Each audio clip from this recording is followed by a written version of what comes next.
Hello and welcome back to the Cuphead Show, also known as my commentary slash let's play of the epic indie game Cuphead.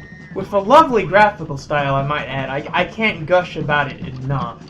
A slight addendum, by the way, regarding something I said in the last part. We're actually doing all of Aisle 3 in this part. And the next part is going to be half as long, but it's going to include basically all of the final fights. I don't want to spoil too much, but yeah, it's only going to be like 11 minutes, so it is what it is. And I think this is going to be the longest part so far, like 25 minutes? I don't know. Anyways, Rumor Honeybottom over here. This is considered to be one of the tougher boss fights from what I've been reading. I struggled with this a good bit too until I settled on using the roundabout and the chaser. You want to use the roundabout for the first couple phases. Well, if we count the first phase with her bodyguard, the chaser is good for that one. The roundabout is good for this phase, and there's going to be one more phase after this where the chaser is mostly the better choice, but I'm sure some people could make do with the roundabout. I personally prefer using the chaser for this phase because, okay, the chaser is weak. Let's not beat around the bush here. The chaser has a weaker damage output, or damage per bullet, than the regular pea shooter, or most other weapons, really.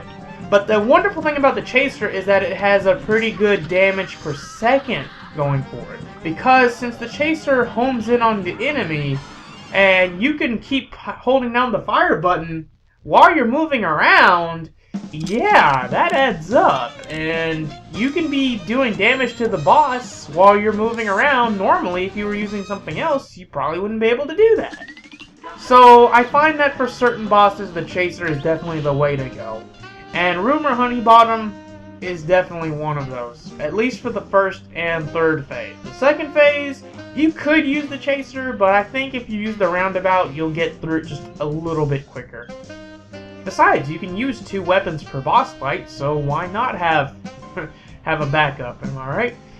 We're moving on to Captain Brinybeard here.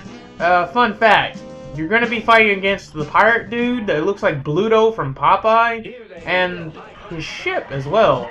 But you want to keep an eye on him first, and as the fight progresses, keep an eye on the ship, because the ship will get a little bit more active as the fight progresses.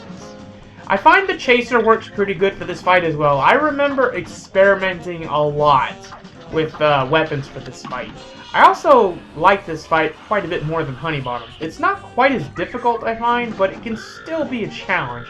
There's a lot you have to micromanage here. You have to micromanage the attacks coming from Brinybeard. The barrel up top there, he's kind of a jerk, not gonna lie. Yeah, the barrel will fall on top of you most of the time when you go underneath it. Not always. I think there's like a cooldown period where it won't crush you a little bit after it falls down. But I wouldn't trust it as far as I can throw it, and I don't think I can throw it very far because I'm not Donkey Kong. So, there you go. And yeah, as you keep doing damage to Captain Brinybeard, the ship gets really mad.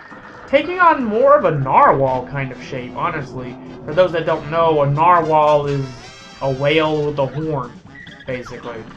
I guess it would be the fusion of a unicorn and a whale. I don't know. Don't unicorns usually have wings? Imagine a whale with a horn and wings. Yeah, Ishmael would go nuts looking for that kind of a whale. A whale of a tail, one could argue. What am I even talking about? Anyways, yeah, that's Brinybeard. Chaser is good, and for the secondary, you can use the Charge Beam or the Spreader. I find both of those work pretty well, but not quite as good as the Chaser. As you can see, the statistics between Brinybeard and Honeybottom for me were almost identical, thanks to the Chaser. Don't sleep on the Chaser, everybody, because that is kind of an underrated weapon, I find. Oh, it does less damage per bullet. Ugh. But yeah, I mean, most of those bullets are more likely to hit your target than the pea shooter, so maybe you shouldn't gripe too much. And the last 2 run and gun stages. Oh man, Perilous Piers. Oh my god, this one. This one, I want to say, was either this one or the other one that took me the most tries of all of these run and gun stages. Oh my god. It's not even so much this first part of this stage. I managed to get that memorized after the 10th time, I think. But it's when you get to the last part, where you're on top of an octopus, and you have to dodge incoming projectiles of all sorts from in front of you, from behind you, from on top. Oh man, not to mention that you have to keep an eye out and parry the pink jewel on its head so that it will shoot bullets to destroy the rocks that are in front of it. Because God forbid you forget to do that, and it goes into a rock, and it goes into the water, and you're gonna get hit, because you'll fall into the water and you'll get hit. So many times I would get here with full health, and I would be down to 0, not even halfway through. I don't even know what number attempt this was. I'm shocked I only got hit once. But that's what you gotta do to get that pacifist rank, and to get all 5 gold coins. Oh boy, I made that look tolerable, but let me tell you, behind the scenes, I was a real wreck after this one. And there was still one more. You can only imagine. And now we're going into the third and last mausoleum.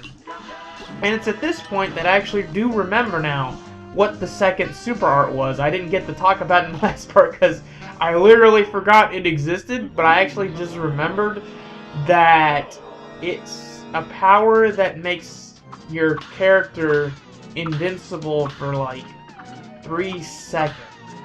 And I know what you're thinking. 3 seconds? That's not worth it. Because you're not invincible for very long. And you're right. I don't think it's a stretch to say that it's definitely the weakest of the 3 supers. The laser beam is obviously pretty great. Fairly reliable, provided you time it right. The super art you get from this mausoleum is the one that summons a giant ghost version of Cuphead or Mugman, whoever you play as. I'm not sure if the ghost actually changes. But basically you summon a giant ghost and you can kind of control it for a little bit, and it can deal damage to the boss that you're fighting. And yeah, it's really stinking cool. It's not as good as the laser beam. You also get it so late in the game that you're only going to really be able to use it for the last handful of bosses, but I find it comes in handy for at least the final boss, as well as a couple of bosses on this isle. Generally, though, you're going to want to stick with the laser beam, and as for the invincibility, that I would leave completely up to you. By the way, you get all A rank, not all A ranks, but if you get enough A ranks, you talk to that port guy, you unlock a visual mode in the options menu. I forget exactly which one it was, but that's how you do that. You don't have to get the S ranks, and you don't even have to get all of the A ranks, because you can tell that I've only done 2 bosses and 1 run and gun so far. There's still quite a bit of this isle left to go. With that said, we're moving on to the third boss, Warner Werman, Marine Corps. And this is honestly one of my favorite boss fights in Cuphead, mostly on the conceptual level. You see we fight against a rat, and if you pay attention to the background, you may see a feline lurking around. I like this boss fight because it's a reference to Tom and Jerry, which I watched a ton of back in the day, because I wouldn't be surprised if I already mentioned this, but Cartoon Network, back in '92 when it was first starting to air on TV, I was only 1 year old when they started doing this. It was a glorified rerun channel for old Hanna-Barbera and other such cartoons like that. The Flintstones, Tom and Jerry, Looney Tunes, so I guess Warner Brothers and Hanna-Barbera. There you go. That is how I was introduced to all those cartoons, and since Cartoon Network didn't have any original content for such a long time, I was watching that stuff quite a lot. Quite a lot indeed. Anyways, back to the topic of the boss. The spreader is going to be really good for this last phase. The charge beam is pretty good for the first phase, and the second phase I find you can do either or. I'm actually kind of surprised I went with the laser beam here, because I find that the ghost super could work just as well, if not better, for the last phase. So, laser beam or ghost works here, charge beam, spreader, it's all good, and somehow I missed a third parry, but thankfully I still eke by with an A-. Why that's an A- and not just a regular A, I couldn't tell you. I could not tell you indeed, so that's 3 bosses down. I think there's 4 left, and 1 more run and gun. We're just under the halfway point of this aisle. And I'm gonna go all the way here because I'm gonna do this boss next, I think. Is that what I do? Yeah. Sally stage play. This is another one of the easier fights. That's why I'm doing it now, because the other 2 boss fights, well, there's 3, but there's 2 other ones that I do next that are both the hardest fights in this aisle, and some may argue the hardest fights in the entire game. They are pretty notorious. One of them in particular. But Sally stage play, honestly, to me, difficulty-wise, feels more like an early Aisle 2 or late Aisle 1 kind of boss. Obviously, bosses like Sally stage play and Werner Werman, I feel, are meant to be relievers in between the more difficult fights, like Honeybottom, Brineybeard to an extent, and the other 2 that I'm alluding to. I find that getting a good rank on Sally stage play might be a little harder than usual, but as far as just defeating this boss, it's not that bad. Laser beam is better here than the ghost for sure, because, you know, Sally stage play doesn't really move around all that much. I mean, she does move around, but, like, if you play your cards right, she's not really... I mean, you can kind of guide her into a position where you can spam your spreader or whatever. And do bring the chaser here for the very last phase. But other than that, I find the spreader works really well for this. Because, you know, you get right up close to her, you just spam the spreader, and it works really well. It works well for all of those toy cars as well. And destroying the meteor.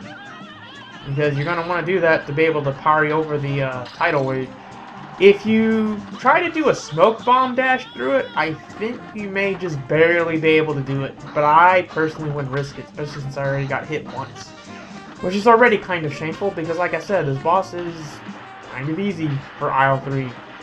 Anyway, this last phase is not meant to be hard, I don't think, but it can still catch you off guard.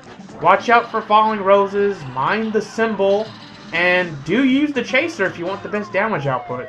Kind of reminds me of Goopy Legrand, actually, where the last phase of that is a little bit faster with the chaser as well.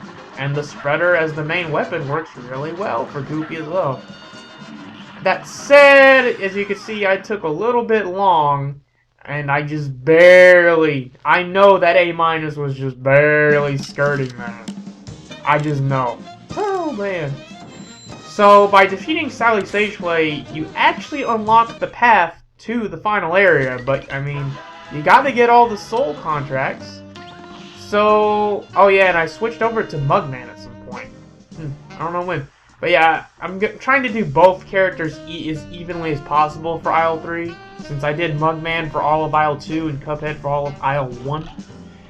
Anyways, oh my god, Dr. Call's Robot. A lot of people consider this to be the hardest fight in the game, which is saying a lot, because we're talking about a game full of difficult boss fights. Some people consider this to be more difficult than the final boss fights. And like, I can see the argument. I'm not going to try and argue that, but this boss took me a lot of tries. A lot of tries indeed. All I can say is that you really need to pay attention. You really need to use your better judgment to determine whether using the Gatling gun or the lobbing bombs are better. Because the way this boss can move around sometimes, you may not know right away. And this freaking phase. So, fun fact, if you find one spot to camp at and just lightly swerve up and down, you should be able to avoid the projectiles for the most part. Emphasis on should. But, you know, if you're able to survive and you keep on the fire button, you should be able to get through this at a somewhat reasonable pace, but good lord. I don't know how I'm going to be able to get the S rank on this, because this phase is just insanity. This whole boss is insanity, truth be told. But, man, I was just glad to make it through. I only got hit, I got hit twice, but I'm wondering, I mean, I got an A rank. I had to, yeah, I got hit twice. Barely made it out of there with the A-. Good lord. Hope you guys don't mind, but just watching that, I need to take a swig of some water or something.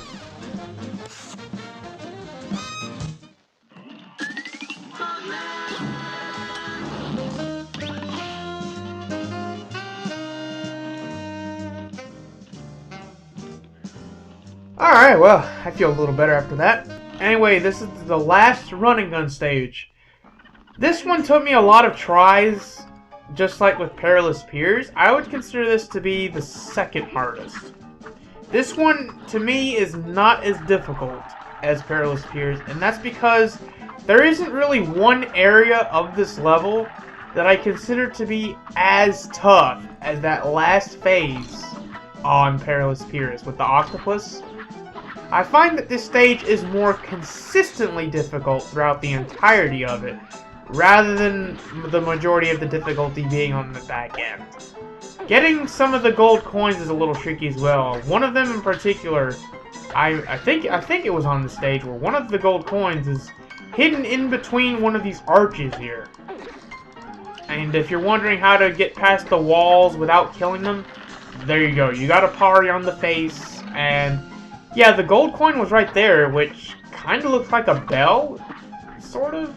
I mean, it's pretty clever gold coin placement, but still, I had to retry the stage a couple times because of that. Now, while I consider this stage to be generally consistent difficulty the whole way through, this last part is still kind of difficult. Not as bad as the octopus, but this part with the giant can still get pretty bad. And I gotta say, this really reminds me a lot of the dragon from Mega Man 2, because there's a part where it's chasing you and the platforms disappear behind you while you're doing that. Would not be surprised if this was an intentional reference. But, oh man, it's just good to be done with the running guns and get all the pacifists. And you're probably wondering what you get for all that.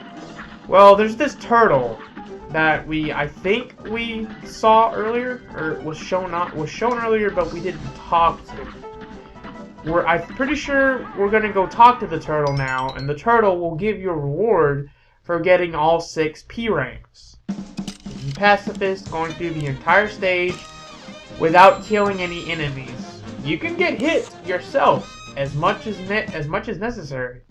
Just make sure you don't kill any of the enemies. Exceptions include parrying on an enemy's face. You found the path of pacifism. You shall now be able to see the world in a new light. Go in peace. A few bonuses, new visual and audio modes. I want to say this is how you get the black and white mode. I don't know about that audio though. Anyways, there's a hidden gold coin here. And we're fixing to come up to the other, I would say the second most difficult fight in Aisle 3. Which is saying a lot. Cala Maria. Babarania. Ah, man, that song is so good. I think it's called Ride or Die. You guys should look that up if you haven't already. It's gotten so many views. Chances are, if you're watching this, you probably already watched it. But I'd still recommend rewatching it because that's that good of a music video. Good lord. But Cala Maria has 3 phases. The first phase is not a walk in the park, and the second and third phases are even harder because she will have an attack that at any given moment can literally turn you to stone, and you won't be able to move. So if something is coming at you and you're frozen in stone, you're not going to be able to dodge it and you're going to get hit. Which, if you're trying to go for an A rank, it should be tolerable for the most part. But if you're trying to go for that S rank, oh boy, may God have mercy on your soul. That's all I can say. I recommend the lobbing bombs for this phase because, yeah, it seems like it's easier to dodge the electric ball projectiles and to stay above the I-beams of doom. Don't forget to use your weaker supers here because those can help with the eel population down there. Yeah, and this part, yeah, boy. You see, what happened there is exactly the bane of most Cuphead players' existence. Trying to go for the S-ranks. I am not looking forward to the day I decide to go for an S-rank on all of these boss fights. Yeah. It's gonna be a pain. We all need that tiny violin every now and then. Oh boy. Well, at least I got all but the HP bonus on that one, so I got an A-. We have just one more boss left to take care of on Aisle 3. But, oh yeah, fun fact, there's actually a hidden gold coin in the very final area, so you gotta go there before you can buy everything in Porkrind's shop. Isn't that a thing? Welcome to the final fight of Aisle 3, the Phantom Express. So, honestly, you would think the Chaser would be good for this first phase with the Eyeball Ghost, but honestly, I find the Spreader to be, like, the best choice for this, as you can see. So long as you're not just standing still. If you're jumping up and down with the Spreader constantly actively going off, I find that to be a stronger damage per second than any other weapon I've tried. The Lobber, I think I tried. The Roundabout, I think I've tried. And yes, even the Chaser. The Spreader just seems to be the king when it comes to this sort of thing. For this phase, again, the Spreader is good, but the Laser Beam is also good. But, yeah, Laser Beam's super for this boss fight. I mean, I could have used the Ghost for Warner Worman. I think I said that already, but I definitely feel like you could use the Ghost for that, particularly for the part with the cat. You could probably use the Ghost here as well. The thing about it is, the Ghost doesn't give you iframes like the Laser Beam does. For those that don't know, iframes is short for invincibility frames, which come in handy with a game like Cuphead. Believe you me. And yeah, again, Spreader with the Laser Beam is just a very dangerous combination for all but the last phase of the Phantom Express. For the last phase, you definitely want to use the Chaser, because you're gonna have a constantly moving caboose over there. Is it the caboose? The front of the train? I don't know. Basically, the front of the train, you have to parry the tail to get the heart to show up. The Chaser just works the best here, because you can actively work with dodging the projectiles while the Chaser does all the work for you. Yes, again, it is a little weak, but it'll do the job just nicely. Oh boy.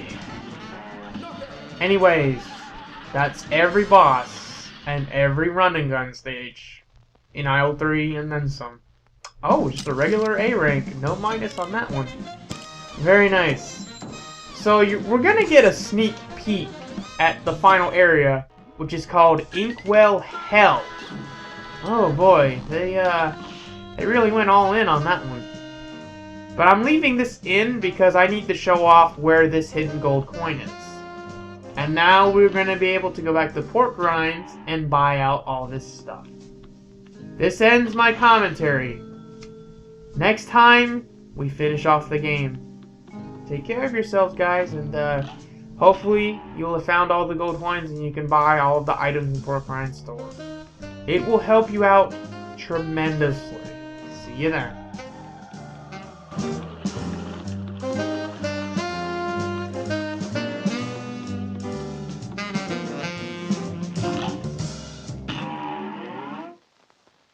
Welcome.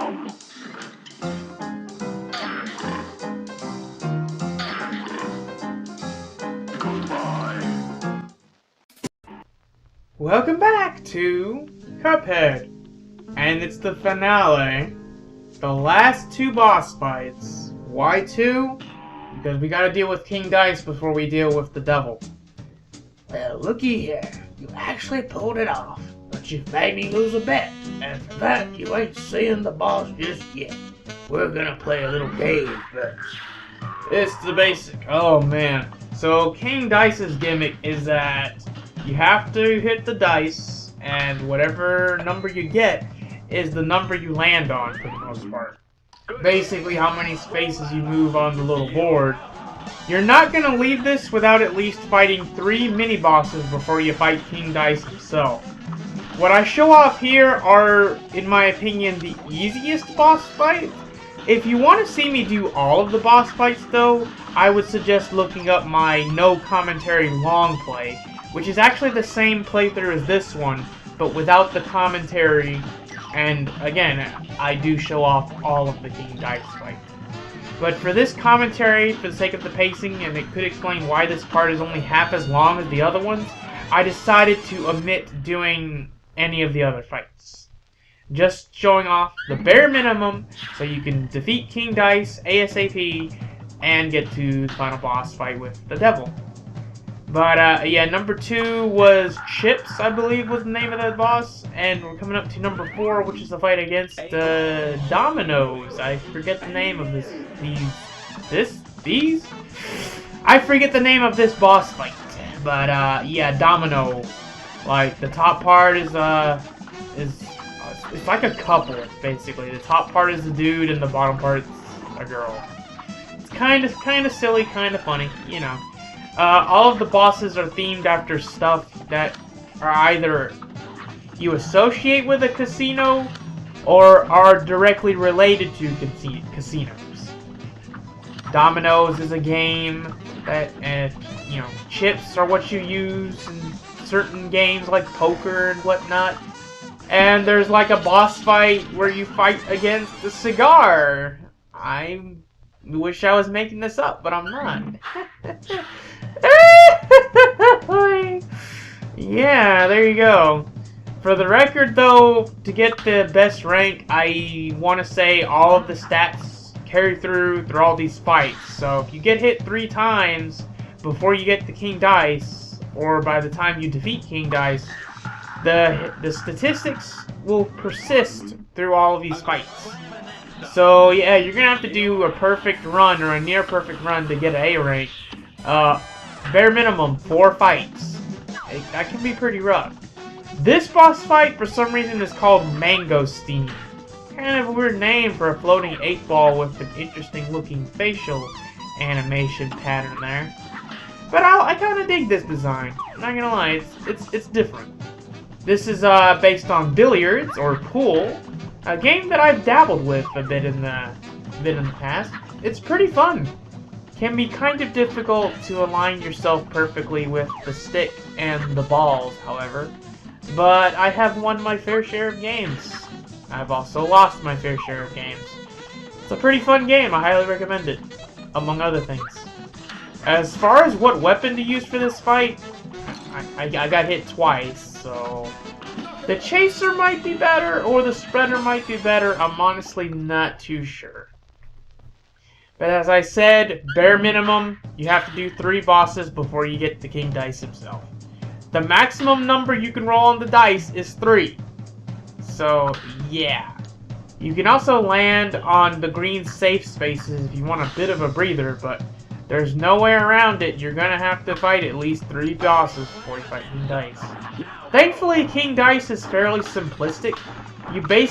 He only has 1 attack. He'll send cards at you, and you have to parry on top of the pink cards, some of them multiple times. The chaser is one of the best weapons to use here, but I have seen people succeed using the charge beam somehow, but the chaser has that epic damage per second going for it, and you can have it constantly going and firing at his face while you're stressing about parrying the cards. I think it was because of this that I was even able to get an A rank at all on this fight, truth be told.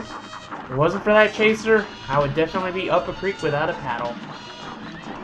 And lol, I used the laser beam right at the end, even though it definitely wasn't necessary by that point.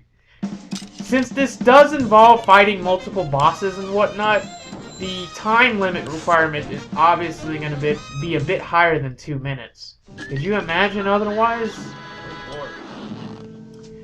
Alright, so we're going to switch to Cuphead for the final fight. We used the Mugman for the penultimate fight. And, oh boy!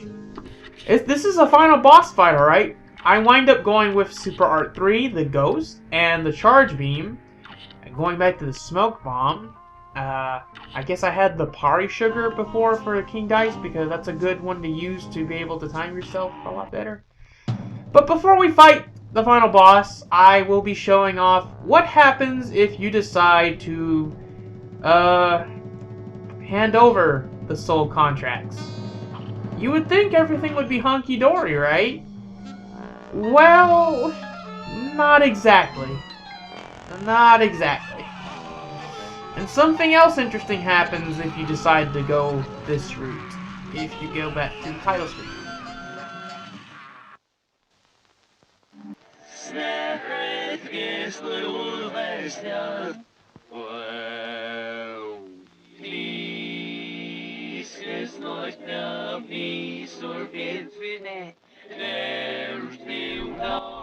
Pretty creepy, right? It's rather unsettling.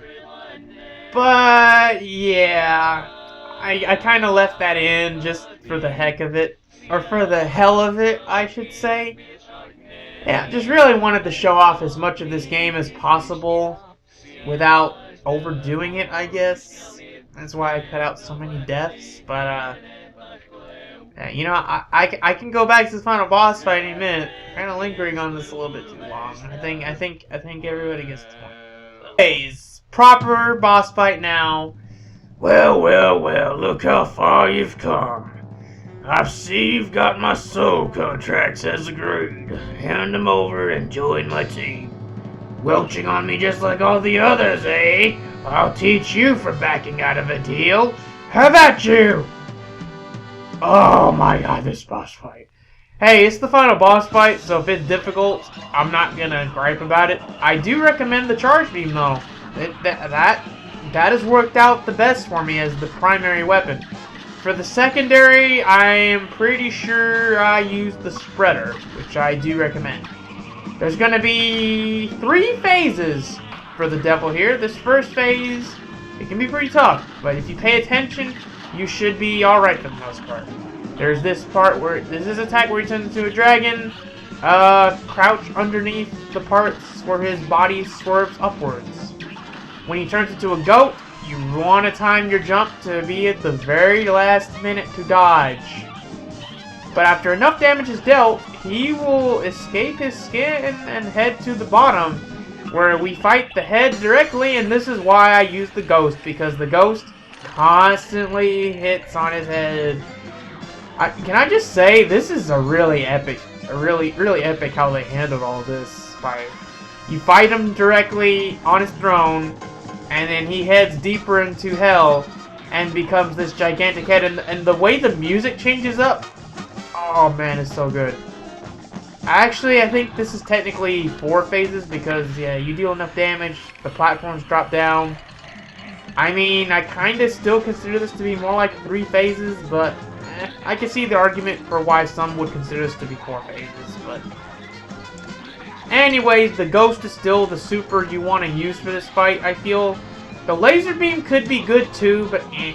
And when you're in the center, use the spreader because, you know, his head is a gigantic hitbox.